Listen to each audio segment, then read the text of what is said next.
আসসালামু আলাইকুম এসএসসি 26 ব্যাচের শিক্ষার্থীরা এবং এইচএসসি 28 ব্যাচের শিক্ষার্থীরা। তো আশা করছি মহান আল্লাহর অশেষ রহমতে তোমরা সবাই অনেক ভালো আছো এবং তোমরা তোমাদের এসএসসি পরীক্ষা খুবই সুন্দর মতো শেষ করে ফেলেছো। তো আমাদের আজকের এই ভিডিওতে আমরা আলোচনা করব তোমাদের এসএসসি পরীক্ষা শেষে কি কি করণীয়, তোমরা কি কি করতে পারো এবং তোমাদের কাছে কি কি অপশনস আছে সবকিছু নিয়ে একদম ডিটেইলস একটা আলোচনা করব, যেন তুমি একটা সম্পূর্ণ গাইডলাইন পেয়ে যাও। ঠিক আছে, তাহলে চলো আমরা শুরু করি আমাদের আজকের ভিডিও।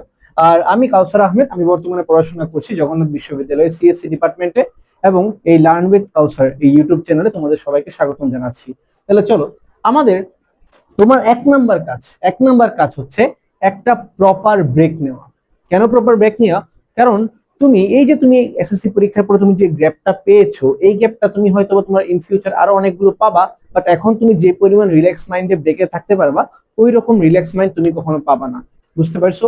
তো আজ থেকে 5 বছর বা 10 বছর পরে তুমি এই কথাগুলো রিয়েলাইজ করবে, এখন হয়তো বা খুব ভালো মতো বুঝতে পারবে না, বাট আফটার এ টাইম তুমি এই জিনিসগুলো বুঝতে পারবা। তাই যেটা বলছি আমরা, যে তুমি সবার আগে একটা লম্বা ব্রেক বলতে কি, অ্যাটলিস্ট 15 থেকে 20 দিনের একটা ব্রেক, 15 থেকে 20 দিনের একটা প্রপার ব্রেক তুমি যাবা। ঠিক আছে, এই ব্রেকে কোনো মাথা ব্যথা থাকবে না, কোনো টেনশন থাকবে না, পরীক্ষা কেমন হয়েছে, রেজাল্ট কেমন আসবে, কিচ্ছু লাগবে না। জাস্ট ব্রেক মানে ব্রেক, সবকিছু থেকে ব্রেক। বুঝতে পারছো? আচ্ছা, তাহলে আসো, তাহলে এই ব্রেকের মধ্যে তুমি চাইলে কিছু কাজ করতে পারো। এখন ব্রেক বলতে তুমি তো 24 ঘন্টাই অলসভাবে শুয়ে থাকবে না, তাই না? বা পড়ে থাকবে না, তুমি কিছু না কিছু তো করবা। তো এই কিছু না কিছুর মধ্যে তুমি ছোটখাটো কিছু কাজ করতে পারো যদি তোমার মন চাই। তার মধ্যে একটা হচ্ছে ফিজিক্যাল অ্যাক্টিভিটি।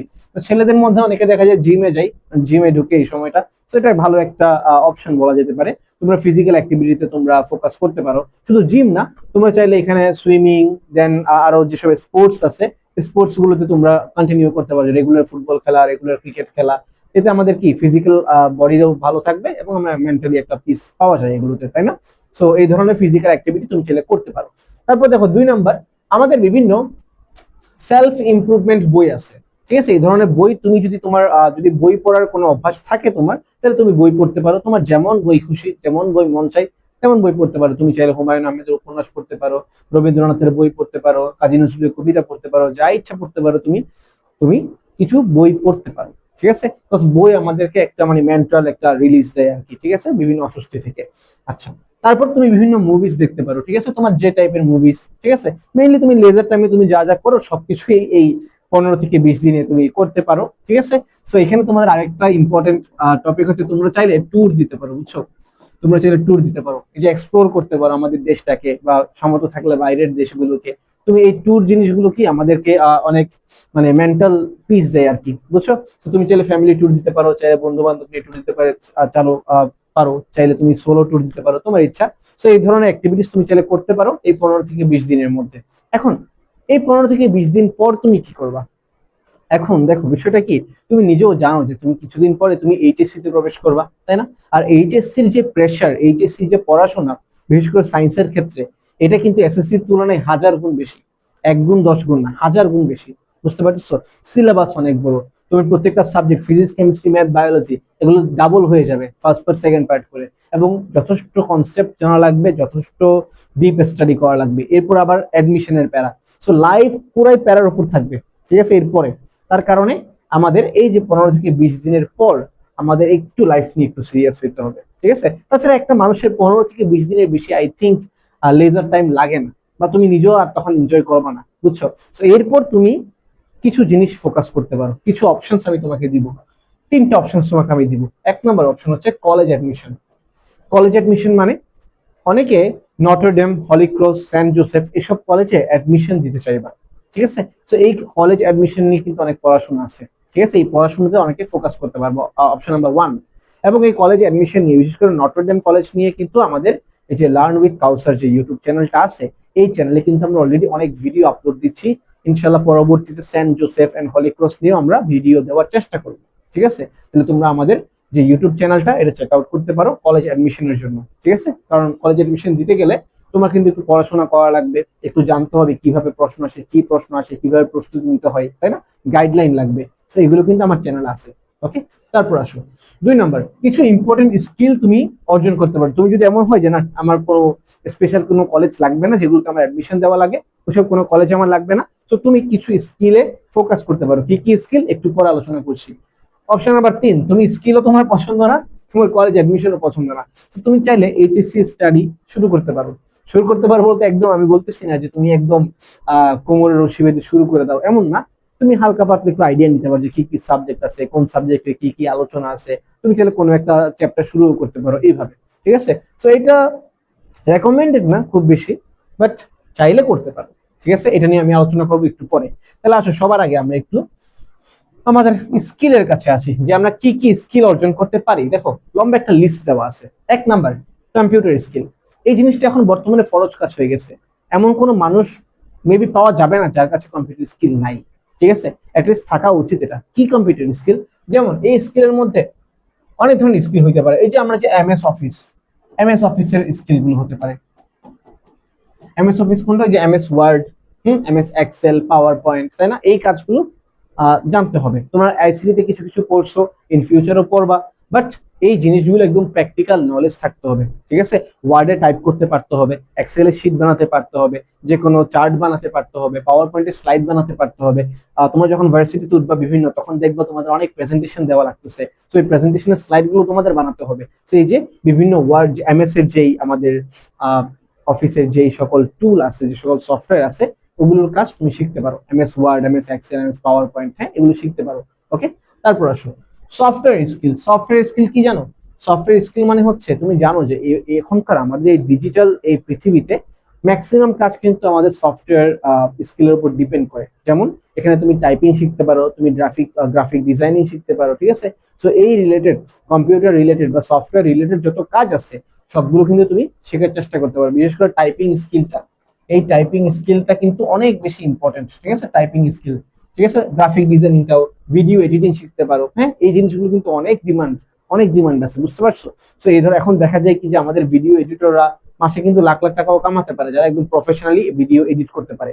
তারপর গ্রাফিক্স ডিজাইনাররা, ওরাও 40-50 টাকা ইজিলি কামাই করে, বুঝতে পারছো, যারা একদম প্রফেশনাল ভাবে করতে পারে। ঠিক সেম ভাবে টাইপিং বলতে কিন্তু এমন না যে বাংলা টাইপ করতে পারতে হবে, ইংলিশ টাইপ করতে পারতে হবে, এমন না। তোমার সায়েন্সের সূত্রগুলো, ইকুয়েশন গুলো, হ্যাঁ, সবকিছু টাইপিং বলতে টাইপিং এ টু জেড সবকিছু যেন তুমি টাইপ করতে পারো ওয়ার্ডের মধ্যে, এমএস ওয়ার্ডের মধ্যে বা পাওয়ার পয়েন্টের মধ্যে, বুঝতে পারছো, কম্পিউটারের মধ্যে আর কি।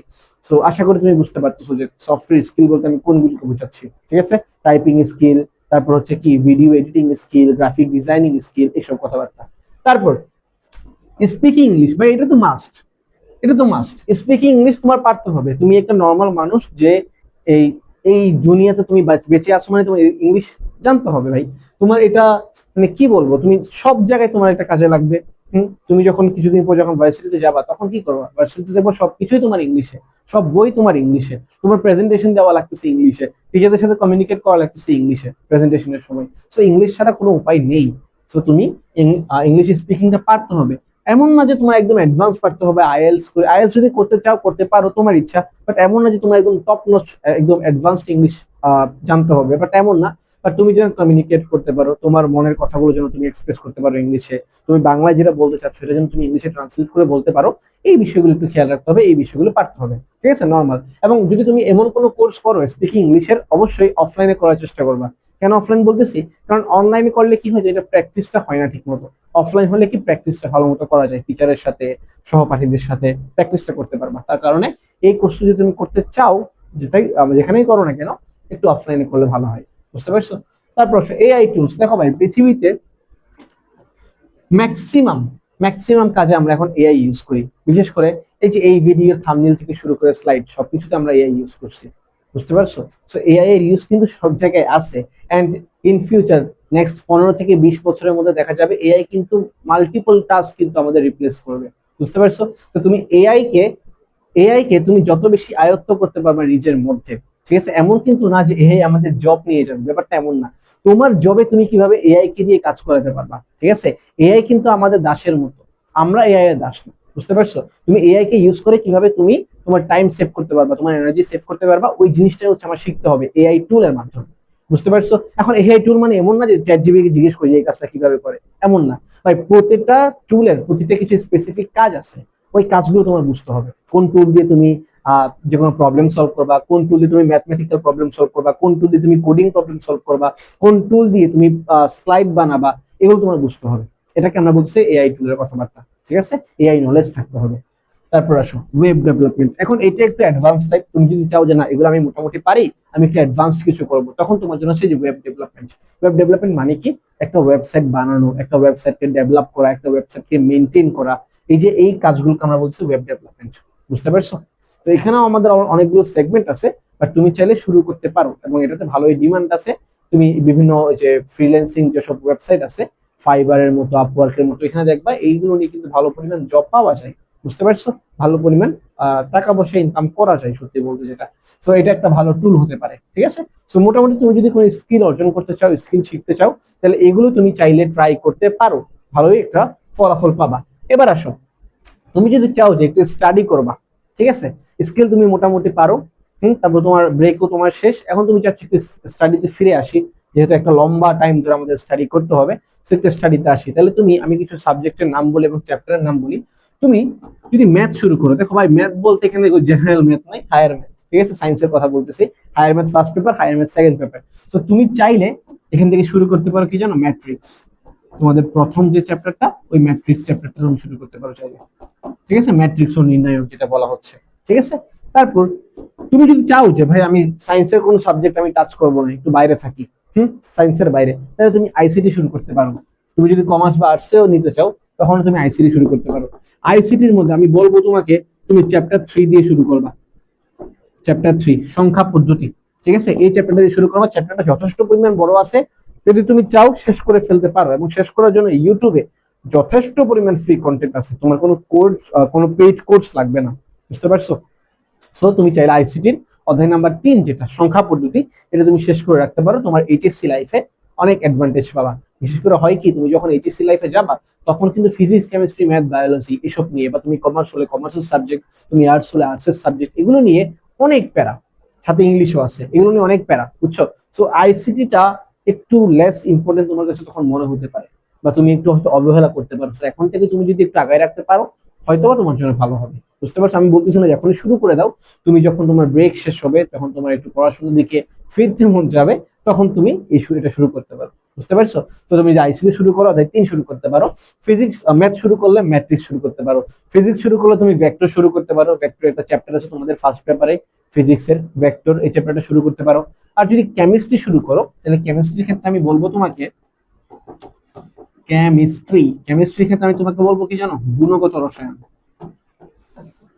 গুণগত রসায়ন শুরু করবা, গুণগত রসায়ন শুরু করতে পারো। বাট আমি পার্সোনালি গুণগত রসায়ন তখন পড়িনি, আমি যখন এসএসসি দিছিলাম, তখন আমি গুণগত রসায়ন পড়িনি। আমি শুরু করছিলাম অধ্যায় 3 দিয়ে, মৌল দিয়ে, মৌলের পর্যায়বৃত্ত ধর্ম ও রাসায়নিক বন্ধন, এই চ্যাপ্টার দিয়ে শুরু করছিলাম। তুমি যে কোনো একটা শুরু করতে পারো, সমস্যা নেই, যে কোনো একটা করতে পারো। কেন এই দুইটা বললাম, কারণ এই দুইটাতে তুমি দেখবা এসএসসির অনেক বেসিক আছে, এসএসসির অনেকগুলো বেসিক এখানে কাজে লাগতেছে। তুমি জিনিসগুলো রিলেট করতে পারবা, তুমি জিনিসগুলো বুঝতে পারবা, ও আচ্ছা আগে এভাবে পড়তাম, এখনো এই জিনিসটাই আছে, বাট একটু এক্সটেন্ড করছে, একটু বড় হয়েছে জিনিসগুলো, একটু টপিক গুলো বড় হয়েছে। গুণগত রসায়নে যখন তুমি যাবা, তখন তুমি দেখবা আবার রাদারফোর্ড মডেল, আবার বোর মডেল, আবার পরমাণু, আবার অণু, পরমাণুকে কিভাবে লিখতে হয়, মৌলর প্রতীক কি, তারপর এভাবে এগুলোকে কিভাবে সাজায় লিখতে হয়, কিভাবে নিউট্রন সংখ্যা বের করতে হয়, ভর সংখ্যা কি, পারমাণবিক সংখ্যা কি, এগুলো আবার পাবা। বুঝতে পারছো?